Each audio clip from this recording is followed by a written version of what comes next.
वही भरतपुर गांव के शेट्टी परिवार की कहानी है, जिसमें हरिवंश शेट्टी अपनी पत्नी और 3 बेटियों के साथ रहता है।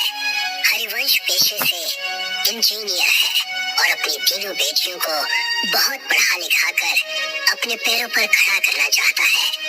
गांव के सभी लोग हरिवंश को बेटियों की पढ़ाई के बजाय उनकी शादियों के लिए पैसे जोड़ने की सलाह देते हैं, मगर हरिवंश शेट्टी अपनी मर्जी का मालिक है। वो किसी की नहीं सुनता सिवाय अपने। एक दिन अपने ऑफिस जाते हुए हरिवंश को रास्ते में उर्मिला चाची मिलती है। बेटा, मैंने तुम्हें मना किया था ना बेटियों को इतना पढ़ाने से, मगर मैंने सुना है तू उन्हें विदेश भेजने की तैयारी कर रहा है। हाँ चाची, आजकल के बच्चे पढ़े लिखे होते हैं और सब अपने पैरों पर खड़े होते हैं।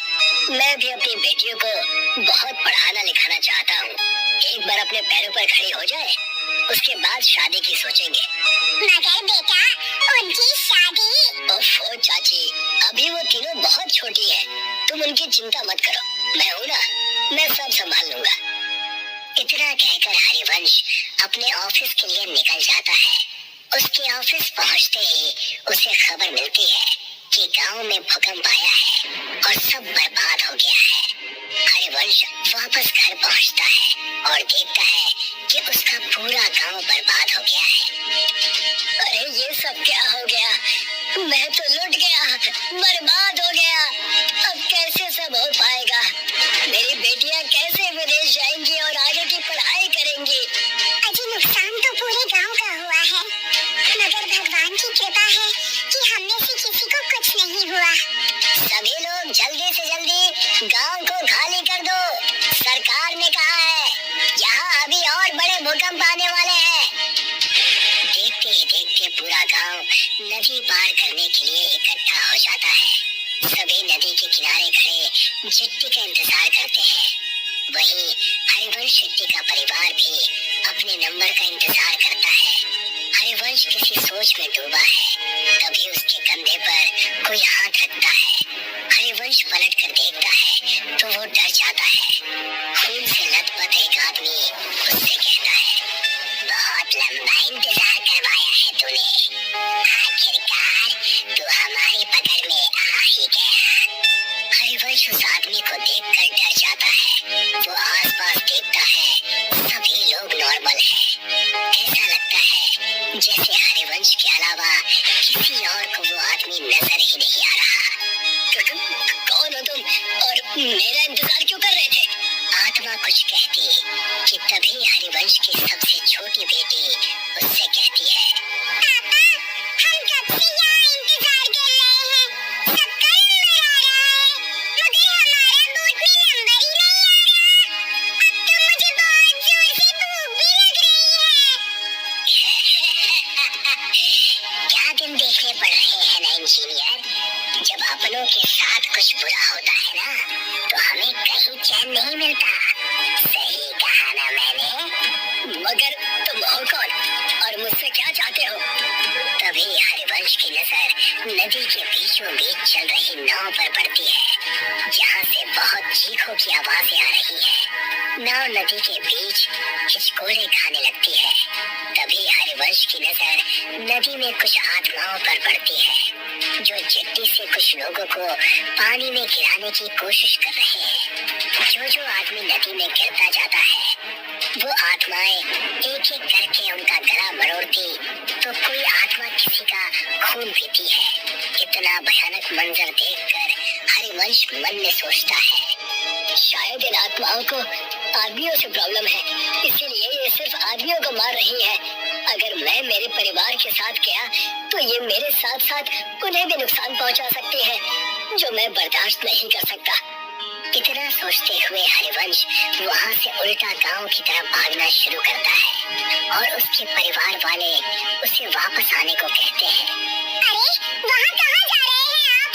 गांव में खतरा है, लौट आइए। हाँ पापा, वापस आ जाइए ना प्लीज। मत जाइए ना पापा, वापस आ जाइए ना। मगर हरिवंश किसी की नहीं सुनता और गांव के अंदर भाग जाता है। वो जैसे ही गांव में जाता है, वो देखता है वहाँ कोई नहीं है, एकदम सन्नाटा छाया हुआ है। हरिवंश अपने उजड़े हुए गांव को चारों तरफ से देखता है।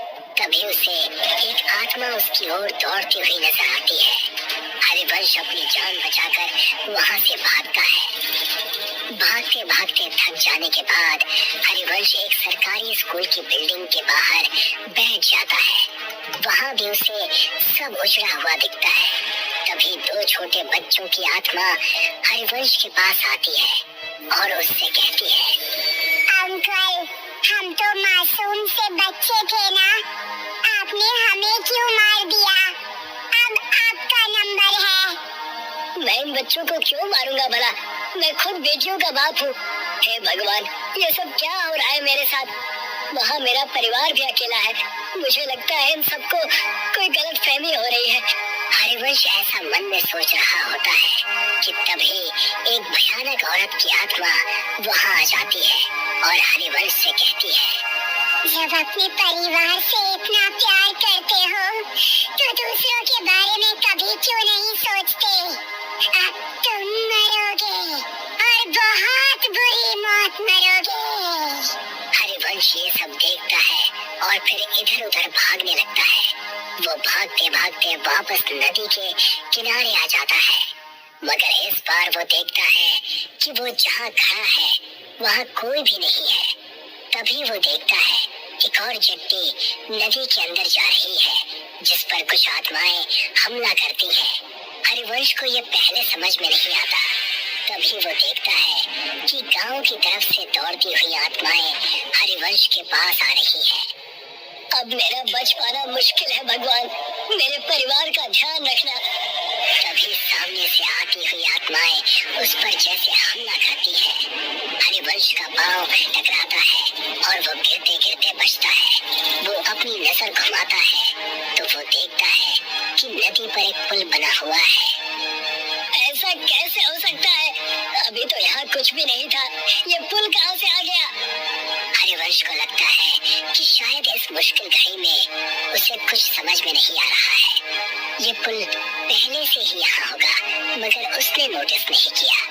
हरिवंश बिना कुछ सोचे समझे उस पुल पर चढ़ जाता है और वहाँ से दूसरी तरफ भागना शुरू करता है। भागते भागते वो ब्रिज के सेंटर में आ जाता है और यहाँ पहुँचते ही उसकी नजर नदी की दूसरी तरफ पड़ती है, जहाँ उसका परिवार उसे बुला रहा है। हाँ सुधा, मैं आ रहा हूँ। हाँ बेटा, मैं बस अभी आया। हरिवंश जैसे ही कुछ कदम पुल की दूसरी तरफ दौड़ता है, उन दो बच्चों की आत्माएं उसके सामने आकर खड़ी हो जाती है। वो उन्हें देखकर डर जाता है और पलट कर देखता है। वो देखता है बहुत सारी डरावनी आत्माएं उसे घूर रही है। नहीं, अब मेरा बच पाना मुश्किल है। मुझे तो मेरा कसूर भी नहीं पता है। पता नहीं ये सब मेरे पीछे क्यों पड़ गए हैं। तभी उनमें से एक आदमी की आत्मा हरिवंश को कहती है, मैं इसे छोड़ूंगा नहीं। इसकी वजह से मुझसे मेरा परिवार छिन गया। इस आदमी का जिंदा रहना बहुत खतरनाक है। अगर आज हमने इसे छोड़ दिया तो ना जाने ये कितने और लोगों को मौत के घाट उतार देगा। मुझे छोड़ दो। आप सबको कोई गलत फहमी हुई है। मैंने किसी का कुछ नहीं बिगाड़ा। तभी एक दूसरी आत्मा हरिवंश के पास आती है और कहती है, हरिवंश, तुम्हें याद है जब सरकार की तरफ से तुम्हें सरकारी स्कूल बनाने का ठेका नहीं मिल रहा था तो तुमने पैसे देकर वो टेंडर अपने नाम पर ले लिया था। तुम वो 5 साल पुराने टेंडर की बात कर रहे हो? हाँ, क्योंकि मुझे वो प्रोजेक्ट किसी भी कीमत पर चाहिए था। मेरी बेटियां शहर में पढ़ने जाती हैं और वहाँ की फीस बहुत ज्यादा है। मैं गांव में रहने वाला इंजीनियर भला उनके सपनों को कैसे पूरा कर पाता? तो मैंने रिश्वत देकर वो टेंडर अपने नाम करवा लिया था। मगर किसी को इस बात से क्या प्रॉब्लम हो सकती है? हरिवंश के ऐसा कहते ही वो स्कूल के बच्चे उसके सामने आकर कहते हैं, अंकल, अगर आप वो टेंडर नहीं लेते तो आज हम जिंदा होते। इसका क्या मतलब है? इसका सिंपल सा मतलब है अंकल कि आपने बच्चों के भविष्य का ध्यान रखा, मगर गांव में रहने वाले गरीब परिवार के बच्चों का ध्यान नहीं रखा। तभी आपने टेंडर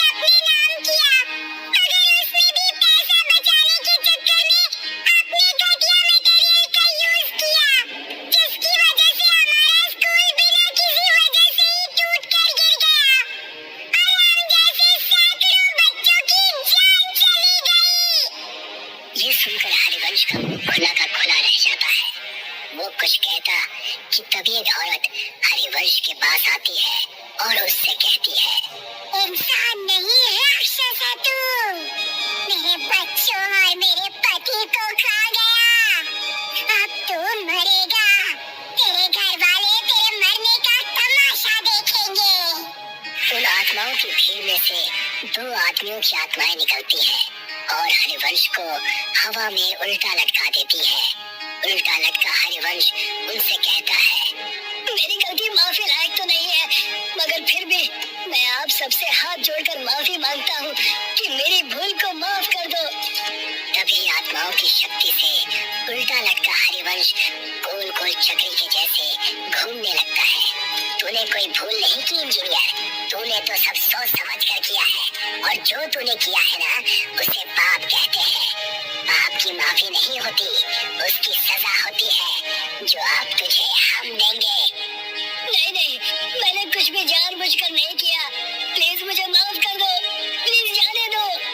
हाँ हाँ, आज तुझे इस दुनिया से भेजने ही तो आए हैं। तू शायद भूल रहा है इंजीनियर, तूने गांव का सिर्फ वो स्कूल ही नहीं बल्कि म्यूनिसिपल का हॉस्पिटल भी बनाया था। गांव में ऐसे कई छोटे बड़े प्रोजेक्ट हैं जो तूने पूरे किए थे। और हाँ, आज जो ये तू इस ब्रिज में झूल रहा है ये भी तो तूने ही बनाया था। तुझे अंदाजा भी है कि तेरे बनाए गए सभी प्रोजेक्ट्स का एक जैसा ही हाल हुआ है। तो तू एक दो नहीं बल्कि हजारों मौतों का अकेला जिम्मेदार है। ये सब सुनकर हरिवंश को अपनी सारी काली करतूतें याद आ जाती है और वो उन सब से कहता है, हाँ मैं सब कुछ स्वीकार करता हूँ, मैं सारी गलतियाँ मानता हूँ, मैं इन सब का दोषी हूँ। मगर हर माँ बाप अपने बच्चों की खुशी के लिए कुछ भी करता है, तो मैंने भी मेरे बच्चों के भविष्य के लिए ऐसा किया था। हालांकि मैं अब ये बात मानता हूँ कि मैंने जो भी किया वो सब गलत था। हरिवंश की माफी से किसी को कोई फर्क नहीं पड़ता और देखते ही देखते वो आत्माएं वहाँ से एक एक करके गायब होने लगती है। हरिवंश को समझ में नहीं आता कि ये सब क्या हुआ। वो हवा में उल्टा लटका हुआ है, उसे पुल पर कोई नहीं दिखता, सब गायब हो जाते हैं। वहाँ उसके परिवार को चिट्ठी मिल जाती है। वो दूर से ही अपने परिवार को नदी की दूसरी तरफ जाते हुए देखता है। जिस ब्रिज के ऊपर वो उल्टा लटका है वो ब्रिज भी धीरे धीरे गायब हो रहा है। हरिवंश जैसे ही खुद को खुले आसमान के नीचे नदी के बीचों बीच उल्टा लटका हुआ देखता है, वो देखता है कि उसके आसपास उसी की तरफ बाकी की आत्माएं भी उल्टी लटकी है। वो उन्हें देखकर डर जाता है। तू और तेरा साथ देने वाले सभी लोग अब इस दुनिया में नहीं है और आगे भी जब जब तुझ जैसे लोग ऐसा काम करेंगे हम उन्हें सजा देने आते रहेंगे। इतना कहकर वो सारी आत्माएं हरिवंश पर झपट्टा मारती है